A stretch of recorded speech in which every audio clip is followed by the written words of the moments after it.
What is up, guys? Welcome back to the B-Wills Incognito channel. It is a beautiful day today in southeastern PA. So I think we're gonna have a little chat about the Generation 3, third generation Cts-V, or V3, I suppose. So I'm gonna go over a few things that GM really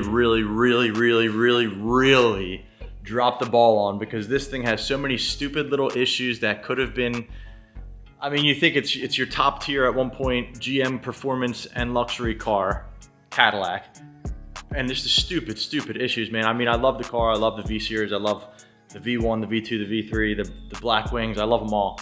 But just some of the stuff on here is absolutely ridiculous, and it needs to be addressed, and you need to know this before going into ownership. One more thing before I really get into the video, please like, share, and subscribe.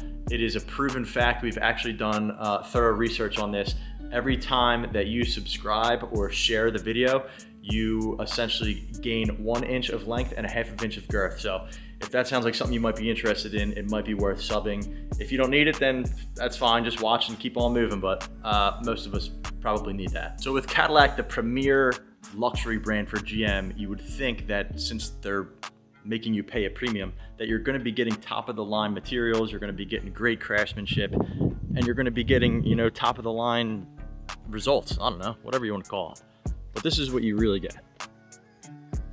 The lamination, the lamination, the lamination, the lamination, the lamination. This car has 18,000 miles on it, which is, it's a 2016, which, whatever, it's kind of besides the point. No matter where you're at, this shouldn't be doing it. It's parked in the garage constantly.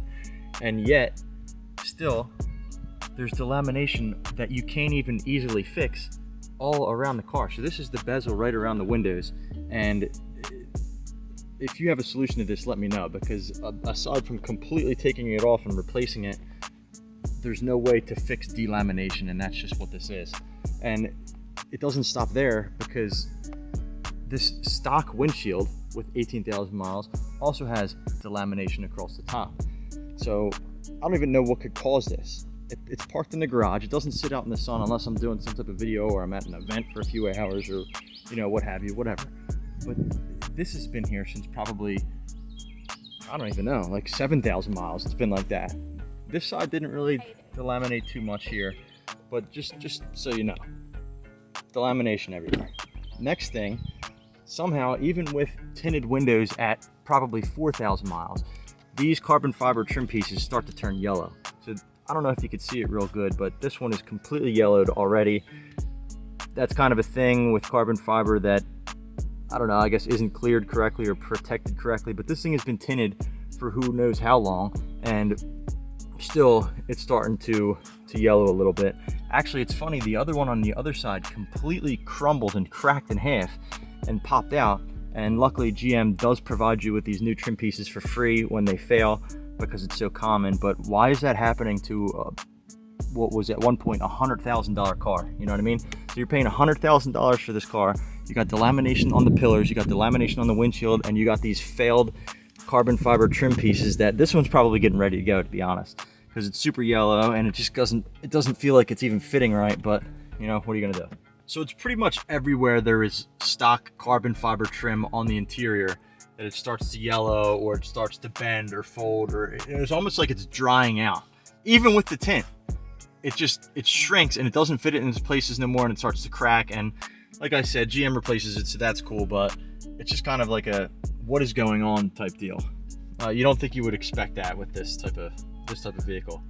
Another thing, this could potentially be a me thing, but they've completely gotten away from all buttons. So this is all touchscreen. It kind of looks like buttons, but when you zoom in here, there's no actual individual buttons. So you're just kind of pressing around, and sometimes it works, sometimes it doesn't, you know what I mean?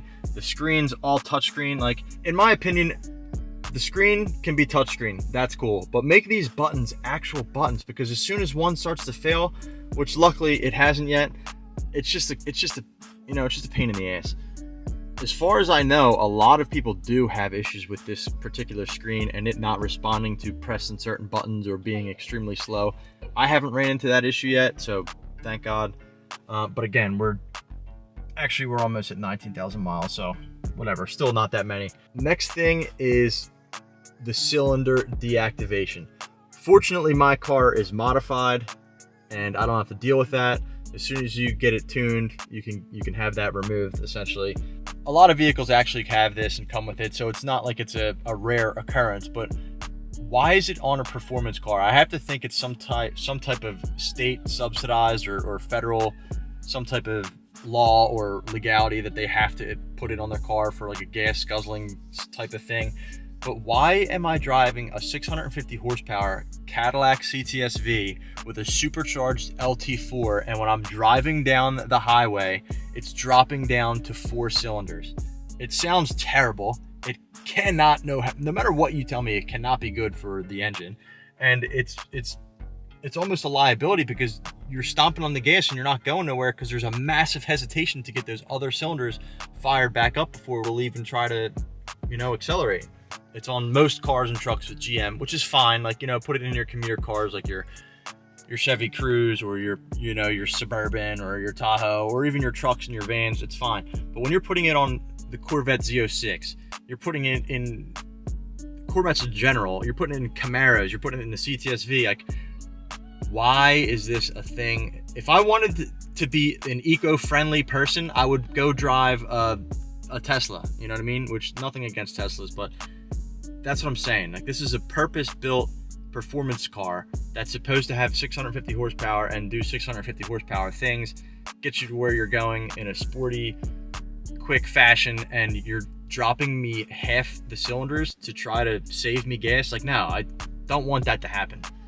So if you are one of those people that wants to keep your car stock and you want to live out the car's warranty, that's something you're gonna have to deal with, and it's kind of a headache because it sounds terrible and it's embarrassing. Another thing while we're sitting in the cockpit of the race car is, again, if you're one of these stock guys, you're not going to get anything tuned, you want to live out your car's warranty, these cars come with the 8L90 8-speed. So the 8-speed isn't terrible, it's pretty strong, it's pretty stout, but its indecisiveness when you are just cruising to try to pick a gear that it wants to be in, or to try to just upshift as fast as possible so you can save gas, is kind of aggravating because I feel like you're constantly going back and forth. Unfortunately, when the Camaros switched over to the 10-speed, they left the Cts-V to die with the 8-speed. So aside from the touchscreen and like all the touch buttons, though, the interior is great. Like, the seats are sick, in my opinion. I love Recara's seats. They have nice holes for whatever you want to do, but it's got the nice little touch, got the badges and what have you. It's like Alcantara everywhere. They're vented seats, so they're heated and cooled. You got the heated and cooled Alcantara steering wheel, and it is nice. It's definitely an upgrade over the V2, but just give us some buttons, man. Give us some buttons. You know what I mean? Like, we need some buttons. But with all that being said, that's pretty much the few things that I dislike or disagree with on the Cadillac Cts-V V3. Overall, it's a great car. You will not be disappointed, in my opinion.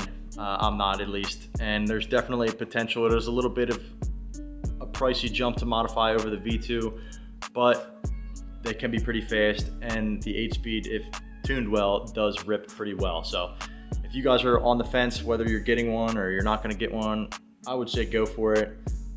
They really haven't dropped in value, so it's a pretty good buy, in my opinion. And if you go for it, enjoy. Catch you on the next one.